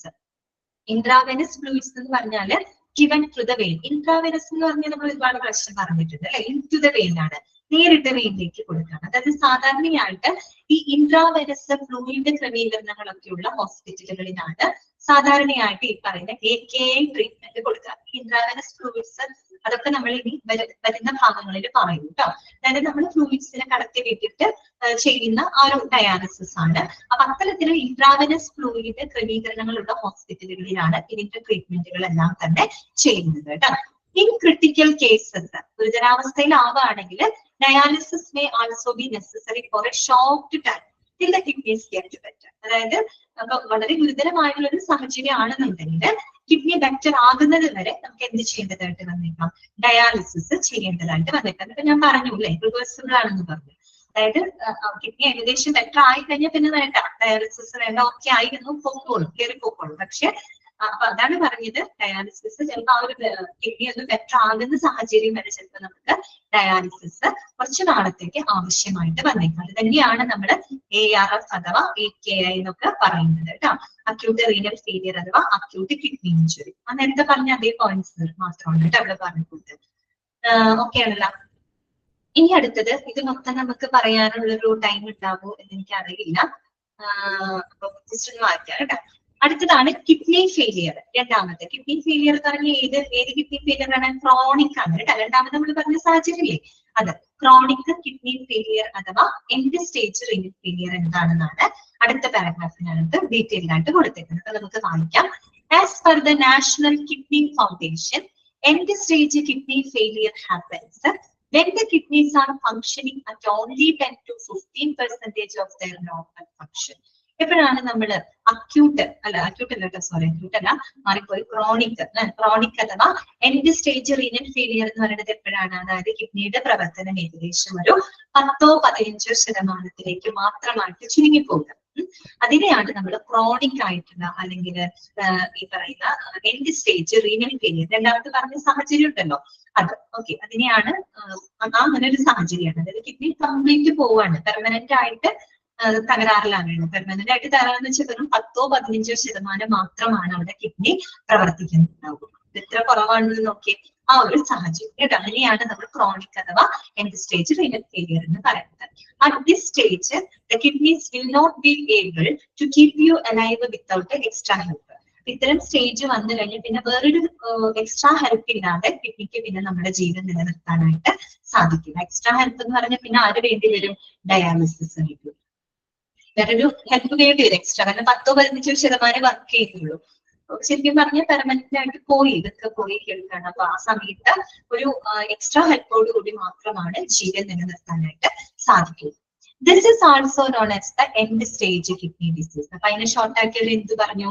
ESKD. എന്താണ് ESKD? ഇ എന്ന് പറഞ്ഞാൽ എന്താണ്? എൻഡ്. ES എന്ന് പറഞ്ഞാൽ എന്താണ്? End stage. K kidney disease. ESKD എന്ന് പറഞ്ഞാലും ക്രോണിക് കിഡ്നി ഡിസീസ് എന്ന് പറഞ്ഞാലും എൻഡ് സ്റ്റേജ് റീനൽ ഫെയിലിയർ എന്നൊക്കെ പറഞ്ഞാലും ഒന്ന് തന്നെയാണ് കേട്ടോ. ARFും AKയും ഒന്ന് തന്നെയാണ്. ESKD, chronic, end stage renal failure എന്നൊക്കെ 3 പേരുകളിലാണ് രണ്ടാമത്തെ സാഹചര്യം അറിയുന്നത് കേട്ടോ. PSKD, end stage kidney disease. With kidney failure, dialysis is only able to do some of the work of healthy kidneys, but it is no cure for the kidney disease. അതായത് ഇങ്ങനെ കിഡ്നികൾ തകരാറിലായി കഴിഞ്ഞാൽ ശരിക്കും ഒരു ഹെൽത്തി ആയിട്ടുള്ള വൃക്കകൾ ചെയ്യുന്ന ഒരു പ്രവർത്തനം അത് മാത്രമാണ് ഡയാലിസിസ് ചെയ്യുന്നത്. നമ്മൾ വിചാരിക്കും ഡയാലിസിസ് എന്ന് പറയുന്നത് പൂർണ്ണമായിട്ടും കിഡ്നീനെ റീപ്ലേസ് ചെയ്യുന്നു എന്ന് നമുക്ക് ഒരിക്കലും പറയാൻ പറ്റില്ല. കിഡ്നീനെ റീപ്ലേസ് ചെയ്യുന്നില്ല കേട്ടോ. കിഡ്നിയുടെ ആ ഒരു സാഹചര്യത്തിനെ സപ്പോർട്ട് ചെയ്യാൻ വേണ്ടിയിട്ടാണ് നമ്മൾ ഡയാലിസിസ് ഉപയോഗിക്കുന്നത്. അതുകൊണ്ടാണ് ഇവിടെ പറയുന്നത് കിഡ്നി ഫെയിലിയർ ആയി കഴിഞ്ഞാൽ ഡയാലിസിസ് എന്ത് മാത്രമേ ചെയ്യുന്നുള്ളൂ? ഒരു ഹെൽത്തി ആയിട്ടുള്ള വൃക്ക ചെയ്യേണ്ട പ്രവർത്തനങ്ങൾ ആര് ഏറ്റെടുക്കുകയാണ്? ഡയാലിസിസ് ചെയ്യാണ്. ഡയാലിസിസിലൂടെ നമ്മൾ ചെയ്യാണ്. But it is no cure for the kidneys. പക്ഷെ അത് കിഡ്നി ഡിസീസിനെ കംപ്ലീറ്റ് ആയിട്ട് ചികിത്സിച്ച് മാറ്റോ അങ്ങനെയൊന്നും ചെയ്യുന്നില്ല. കിഡ്നി ഡിസീസിനെ അവിടെ പൂർണ്ണമായിട്ട് മാറ്റുന്നൊന്നുമില്ല. പക്ഷെ ആ ഒരു സാഹചര്യത്തില് വൃക്കയുടെ ജോലി ഏറ്റെടുക്കണം. ഒരു സബ്സ്റ്റിറ്റ്യൂട്ട് പോലെ ഏറ്റെടുത്ത് ചെയ്യുക മാത്രമാണ് അവിടെ നടക്കുന്നത് കേട്ടോ. അല്ലാണ്ട് കിഡ്നിയുടെ അസുഖത്തിന് പൂർണ്ണമായിട്ട് ചികിത്സിച്ച് ഭേദമാക്കുക അങ്ങനെയൊന്നും ചെയ്യുന്നില്ല. അതിന്റെ സ്ഥാനത്ത് നിന്നുകൊണ്ട് അതിനെ സപ്പോർട്ട് ചെയ്യാൻ വേണ്ടിയിട്ട് മാത്രം ഉപയോഗിക്കുന്ന ഒരു ചികിത്സാ രീതി. That is called dialysis. With ESKD, അതായത് പറയുന്ന end stage kidney disease, the patient will require dialysis for the rest of your life or until he or she is able to get a kidney transplant. അപ്പൊ ഇങ്ങനെ ഒരു സാഹചര്യം വന്നാൽ ESKD അല്ലെ, ഈ പറയുന്ന എൻഡ് സ്റ്റേജ് അഥവാ കിഡ്നി ഫെയിലിയർ ആയി കഴിഞ്ഞാൽ പിന്നെ ആ ഒരു വ്യക്തിയുടെ ലൈഫ് സപ്പോർട്ട് ചെയ്യാനായിട്ട് നമുക്ക് ഡയാലിസിസ്, ഏതുവരെ ചിലപ്പോൾ ഡയാലിസിസ് ചെയ്യേണ്ടതായിട്ട് വരും. ഒന്നിനും ഒരു കിഡ്നി ട്രാൻസ്പ്ലാന്റ് ചെയ്തു അല്ലെ, പുതിയൊരു കിഡ്നി നമ്മൾ മാറ്റി വെക്കേണ്ടതായിട്ട് വരും. അപ്പൊ കിഡ്നി മാറ്റി വെക്കേണ്ട സാഹചര്യം ഉണ്ടെങ്കിൽ കൂടിയും അതുവരെ എന്ത് ചെയ്യേണ്ടി വരും? നമ്മള് കുറച്ച് നാളത്തേക്ക് ഡയാലിസിസ് തുടരേണ്ടതായിട്ട് വരും. പെട്ടെന്ന് ഒരു ദിവസം കൊണ്ട് നമുക്ക് കിഡ്നി ട്രാൻസ്പ്ലാന്റ് ചെയ്യാൻ പറ്റിയെന്ന് വരില്ലല്ലോ.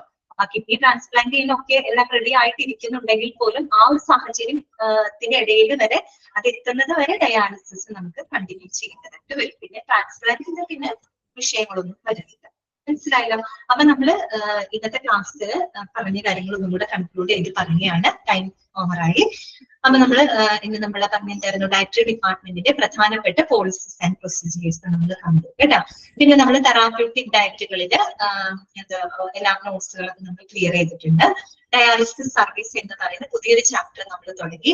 അതിനകത്ത് ഡയാലിസിസ് എന്താണെന്ന് നമ്മൾ കണ്ടു.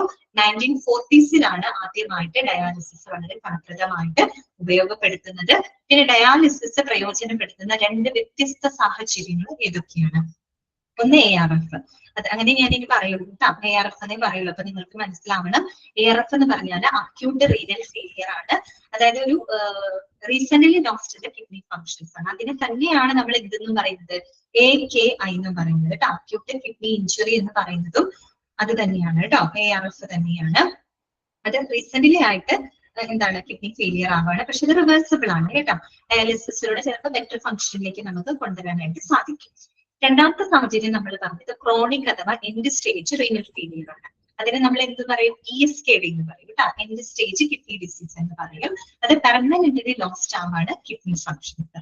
ഈ രണ്ട് വ്യത്യസ്ത സാഹചര്യങ്ങളിലാണ് നമ്മൾ ഡയാലിസിസ് പ്രയോജനപ്പെടുത്തുന്നത്. പിന്നെ നിങ്ങൾ മനസ്സിലാക്കേണ്ടത് ഒരു ക്രോണിക് ആയിട്ടുള്ള കിഡ്നി ഫെയിലിയർ എന്ന് പറയുമ്പോൾ കിഡ്നി ഏത് ലെവലിൽ പ്രവർത്തനരഹിതമാവുമ്പോഴും കിഡ്നി വെറും ഒരു 10 to 15% കിഡ്നിയുടെ പ്രവർത്തനം ചുരുങ്ങുമ്പോഴാണ് നമ്മൾ ആ ഒരു സാഹചര്യത്തിനെയാണ് നമ്മൾ ക്രോണിക് എന്ന് പറയുന്നത് കേട്ടോ. ക്രോണിക് കിഡ്നി ഫെയിലിയർ അഥവാ എൻഡ് സ്റ്റേജ് റീനൽ ഫെയിലിയർ എന്ന് പറയുന്നത്. മനസ്സിലായില്ല? ഓക്കെ, അപ്പൊ നമുക്ക് ഇന്നത്തെ ക്ലാസ്സിൽ ഞാൻ ഒന്ന് അൺമ്യൂട്ട് ചെയ്യാണ്. എന്തെങ്കിലും ഡൗട്ട്സ് ഇന്നത്തെ ക്ലാസ്സിൽ ഉണ്ടെങ്കിൽ നിങ്ങൾക്ക് ചോദിക്കാം കേട്ടോ. ഇത് നമുക്ക് വൈൻഡപ്പ് ചെയ്യാം. ഡൗട്ട്സ് ഉണ്ടോ നിങ്ങൾക്ക്? എല്ലാവരും പുറമെ പോയാ? ആരും കാണാനില്ലല്ലോ. എവിടെ ആരും കാണുന്നില്ലല്ലോ. ഓക്കെ ആണോ? ക്ലിയർ അല്ലേ? ഓക്കെ, ശരി. എന്നാ എന്താണ് നിസ്ന എന്നെ ചോദിച്ചാ? എന്തെങ്കിലും ഉണ്ടോ? ഇല്ല. അപ്പൊ ശരി കേട്ടോ, നമുക്ക് നാളെ കാണാം. ശരി, അടുത്തത് എന്താണ് നിസ്ന? താങ്ക് യു മിസ് എന്ന് പറഞ്ഞ. ഓക്കെ ഓക്കെ, ഞാൻ വേറെ എന്താ ചോദിക്കാന്ന് വിചാരിച്ചു. അപ്പൊ ശരി കേട്ടോ, നമുക്ക് നാളെ കാണാം. ശരി കേട്ടോ, ഓക്കെ, താങ്ക് യു.